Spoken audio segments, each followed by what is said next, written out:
Let me tell you about them first. Now the in-betweens, they dress similar to the Amish. The jumper suit, the difference, they use like a jeans type material, while the Amish use like a cloth type material. Now these guys, they have vehicles, but they will not drive it. They always employ a local to drive for them. So they're always on the passenger side of their delivery truck. They make furnitures. In their workshop, they have all the modern tools. In their home, nothing modern. Now, can I be flexible? Now, if you pass a strip joint and they see again a jumper suit, that's them. They go places that they should not go. They drink, they smoke, and between us, they plant cash crops.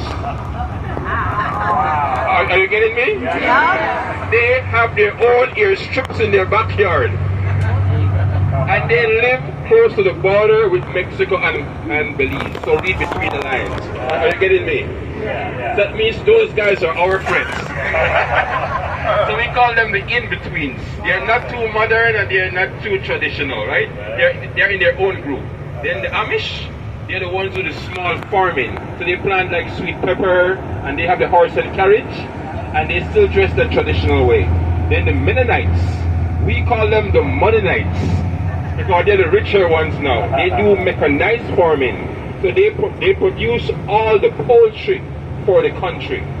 Not 80%, 100% of all the poultry that we need comes from the Mennonites. 110% of the dairy comes from the Mennonites. So they make the cheese, the milk, and all that stuff. So everything that you had today came from the Mennonites farm. Now why are they here? Actually, they were in Mexico first. But in Mexico, they could not live the lifestyle they're accustomed to. So they made an agreement with our government.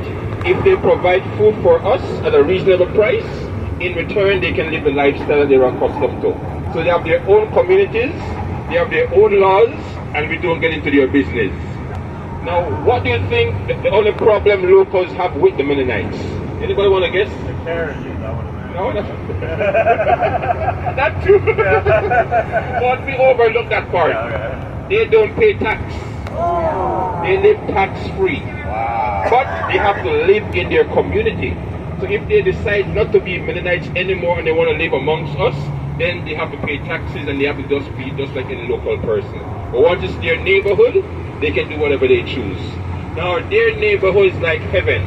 I've never been to heaven, but their neighborhood is closest thing to heaven. There is no crime, which is good.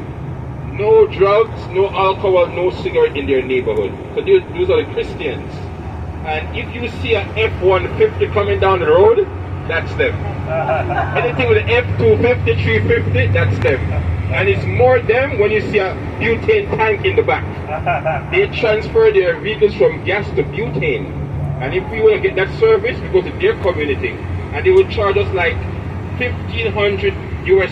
That's 1,500 US to transfer. That's that equipment and everything.